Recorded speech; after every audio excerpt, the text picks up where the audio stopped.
Morning, lovely viewer. Well, we're going to have a little bit of a mid-February garden tour today.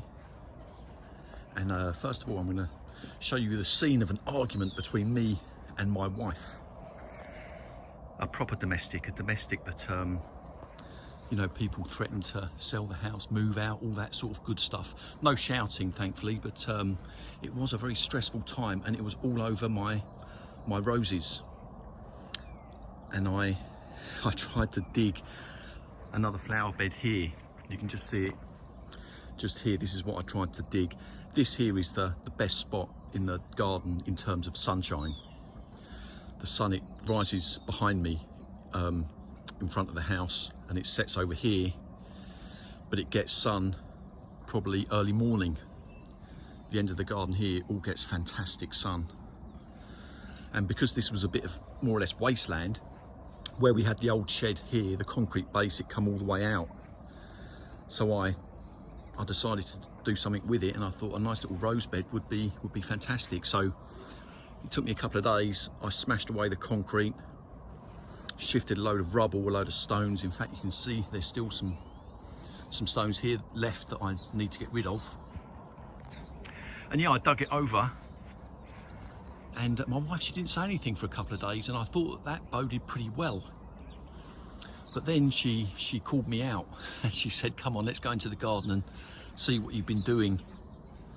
And yeah, we ended up having a domestic over it. She didn't want any roses there. Or she said initially, she said, okay, you can have roses, but you need to have them away so it's not touching the potting shed. So I thought that's pretty reasonable. And then she said the roses need to be out far enough so we can get in behind to maintain the potting shed, to paint it and stuff. So I thought, okay, that's reasonable. I'll just extend the bed here a bit more. But my wife, she didn't want to do that because it would block the view of her rockery. This is a rockery here, gets fantastic sun. So I knew the moment she said that this flower bed would be, I would not have, for my roses anyway. So yeah, we had a domestic, and she went round the entire garden, and she very deliberately and purposefully counted all of my roses. I thought I had 50. I thought I had 50 roses in the garden, but she counted 70. And I can be my own worst enemy. You know, when I do something, I tend to throw myself at things. So I've had a clear out, and I've thrown away 20 roses, believe it or not. I'm now down to 50. And in terms of the back garden, some of you will know that I did have a few more pots here. I've cleared them out, but there's been many changes, particularly around the front. And this is a new rose that I ordered prior to the argument. It's rose Westerland, a Kordes rose. In fact, you can see it there. It's like a lovely orange, and we often get a lovely sunset here. The sky turns red, and I think with that orange there, that is in a baseless pot. That is in a baseless pot, and I put it in a baseless pot because I wanted to lift it up a little bit. And I think that this here is just going to go mad. I really think that this is going to take over. This is all my wife's here. This is her flower bed here as well, but this all gets fantastic sun. And I did have a Jasmina in the corner there. I threw that away, but I have salvaged that. And this one here is Rosarium Uetersen. That had a stay of execution. I left that one in situ. But you can see I haven't taken up much space there, and those slabs, they will go. But my wife, she wasn't too happy that I squashed one of her shrubs here.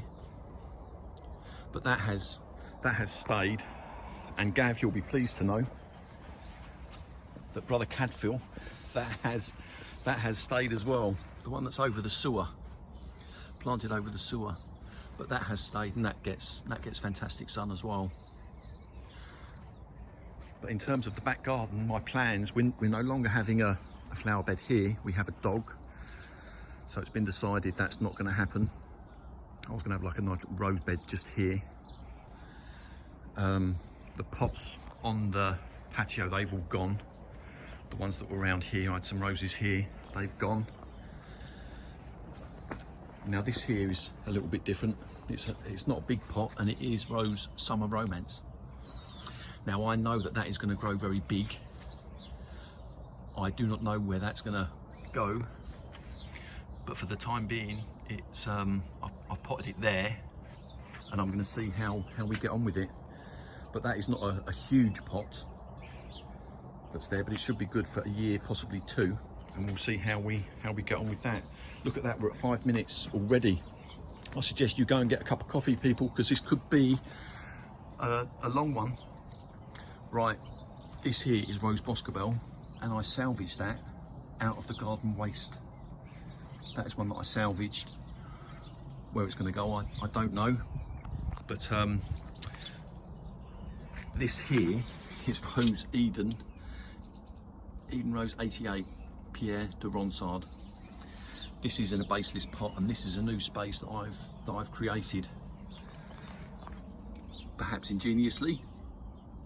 I don't know how this is going to get on, but when I threw this in the garden waste, I actually hacked a bit off the main bit of growth. There was a cane that was going up about 4 foot. I hacked that off to get it in the garden waste, and I have planted it next to a Confederate jasmine, a star jasmine. So I don't know how that's going to get on, but the roots, it's a baseless pot, the roots should go down, and then I'm hoping that it will grow up there. But with it being so close to the star jasmine, I don't know. But if necessary, I will take the star jasmine out. I planted it, but it hasn't done anything for us the last couple of years. And out of the two, I would rather have that. But we will see. So now we're going to go out the front. This here is the Himalayan musk. I've given this a prune now. But you see, again, this is a space that I've created out of nothing. There was paving slabs here, and that Himalayan musk, that is growing all the way up to there. And how, I don't know, because we get shade. We get shade from this shed. It gets very minimal sun, and it is doing really well. That has really rocketed. Once flowering, and I've done some changes around here. In fact, I'll start off here and work my way around. Snow Princess, I've now pruned this and I've tied it in, and down the bottom here I've gone for the circular sort of effect that I saw in the English rose garden. That sort of circular effect. There are some crossing canes, as you can see here, but that rose garden, English rose garden that I went to last month, there was a lot of crossing canes where they actually tied in the canes on this pinch point, so I'm not too worried. I know a lot of people say no crossing canes, but there are some crossing canes here. But this is a Floribunda climbing rose, and Floribundas, they do excite me. I just need to tie that top bit in there. That bit I didn't touch, I just let grow. That one came there, the others I cut back. Yeah, out of all the roses, the Floribundas, they're the ones that do it for me. Look at this lovely view up. Rose Amadeus. New growth coming through. It's all getting exciting. I need to get rid of these white plastic things and replace with string, because that just looks ghastly. Right. See, this Arthur Bell here, this was here when we moved in, Arthur Bell rose, and it was growing horizontally here, I've mentioned before. And I've rescued a cane, and I brought it up and tied it in around here, and there's new buds that are starting to come through, but this gives us the scent as we go through the front door. I smelt it last year. Arthur Bell, it is a rose that's good at projecting fragrance. you do get a waft of it as you go past. Right, this is new. You haven't seen this before. I've dug in a new flower bed, and perhaps this was the start of the argument I got away with these ones. But this was lawn, and it gets good sun. The sun, it rises over here in sort of June time, and probably in August it rises here somewhere, and in December it rises over here. So it gets good sun. This tree will put it in shade for a moment in the morning, as will this hedge here. It will cast a shadow. It will cast a shadow early in the morning. But we've got 8 timeless roses here, all planted. A couple of Gertrude Jekylls, they stayed, and I've also squeezed in another summer romance just here. Now I think that will grow big, but how big it will grow I don't know, but I had to put it somewhere, so it's gone there for the time being. The lady of shallot, that's in a baseless pot. That's going to have to now stay there. That is not going anywhere else because I'm short of space, and it will get a lot of shade. It will get shade from this hedge here, and from the tree here, and possibly even from this bench. But I've got to see how that goes on. But that there, I thought that came out pretty nice. I don't know if you can see that. Let's do this here. But these are hybrid tea roses. All the time in this collection, they're all hybrid tea roses. They are the Cinderella princesses of the rose family.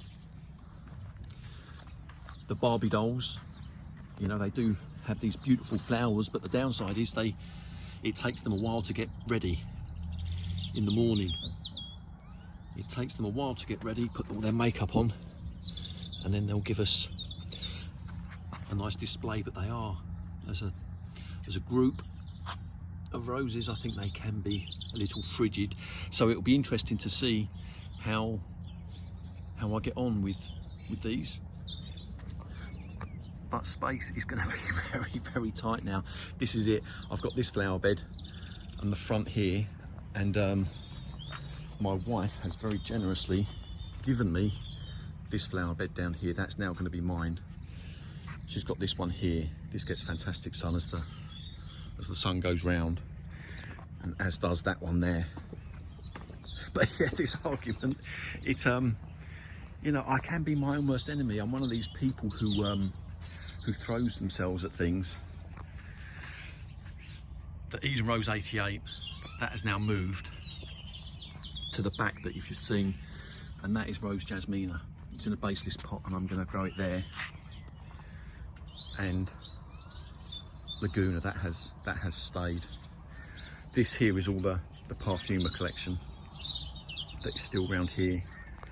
This is Summer Romance. This is in a large pot for now, but I think that could grow very big. But the problem with this Parfuma collection is, you know, Kordes, they will say that the roses grow, I think it's 3 feet, but then you see some of these roses like First Crush. You see this in North America, and it's you know, 6 feet by 6 feet. It's huge. Earth Angel is another one that I've seen grow huge, but you see the new growth that's coming through. So I'm going to see how I get on, but the chances are these roses, and you know what the ironic thing is, I've still got some more roses that I've ordered before the argument still to arrive. I've got another Kordes rose, another Laguna rose that's due to arrive, that they say was be ready before March, and I've got 4 more Parfuma collections: First Crush, Earth Angel, Fruity Parfuma, I don't know the European name of that, and Delightful Parfuma. But this here will be mine, but that will grow large, that will grow large. So yeah, space is it is going to be tight. There's daffodils that are coming through. I'm going to wait for this tractor to go past. They're out ploughing the fields at the moment.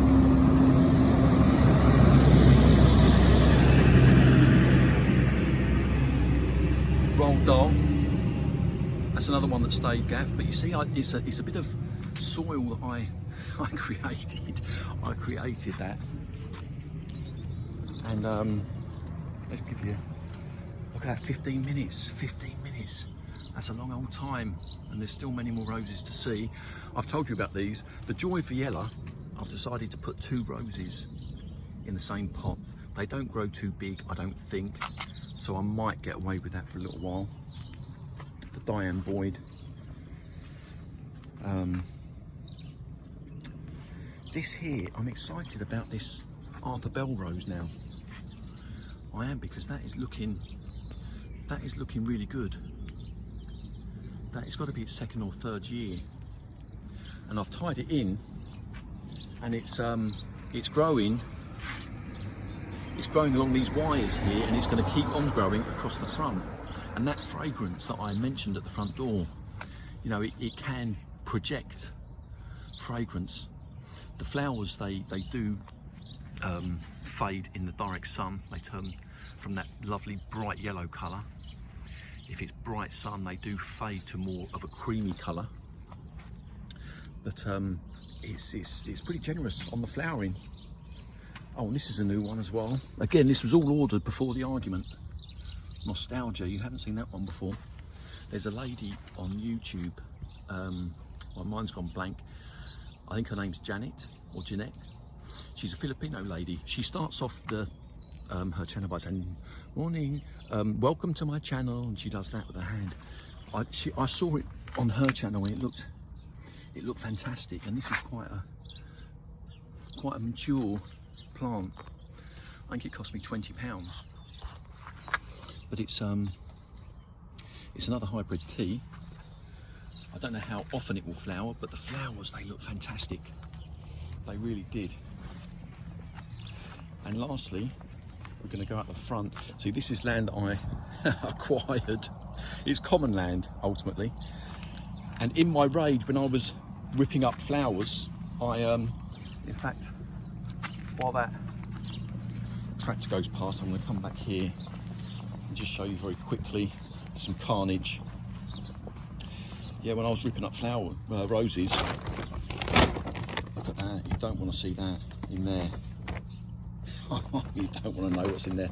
What we've got: Cinderella Fairytale, Pompanella, we've got Bind, Darcey Bussells, Boscobel. Yeah, tragic. But like I say, I can be my own worst enemy. But when I was, tractor's not going to go past, that's okay.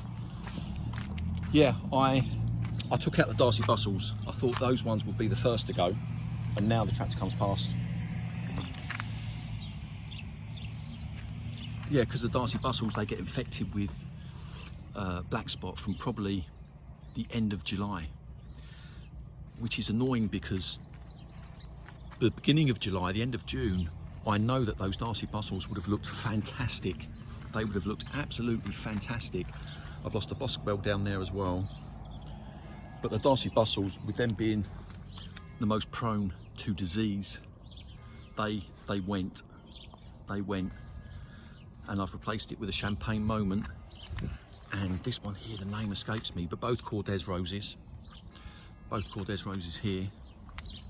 So I'm not going to worry too much about the black spot. And a Bliss Parfuma, another Kordes rose. Kordes roses have started to infiltrate the David Austin row. I've planted that there, but I know that won't grow too big. But look, you can see the Arthur Bell that's growing along here. But that does, I'm glad I didn't get rid of that. I nearly did. I very nearly did rip that up, because I do get rust on this.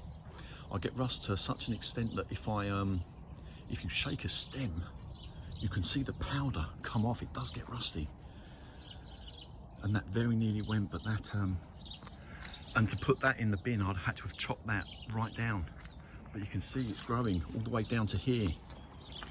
And I think that growing across the top of that wall, that could look okay. Perhaps I could use some different wire to make it less visible. And then last but by no means least, look at that, 20 minutes. This has remained untouched with my Eustacia vise and Gabriel oak. But that, when I was planting these, it was a little more crowded than I would have liked, because you can see the tree roots here from that tree just to my right. So I had to kind of shift things around a little bit. But there's the Timeless collection. But look at that, 20 odd minutes. You know what, I'm probably going to put this up this evening so that some of you can have a look instead of watching EastEnders. But this is the mid-February tour. I've gone down from 70 roses to 50, but as you can see, I still have plenty of roses. I can be my own worst enemy, and I did overcook things, but I'm just like that sometimes. You know, none of us are perfect. But 50 roses, you've seen there's many here for me to be getting on with. More than enough. More than enough. Right, lovely viewer, I hope you have a lovely evening.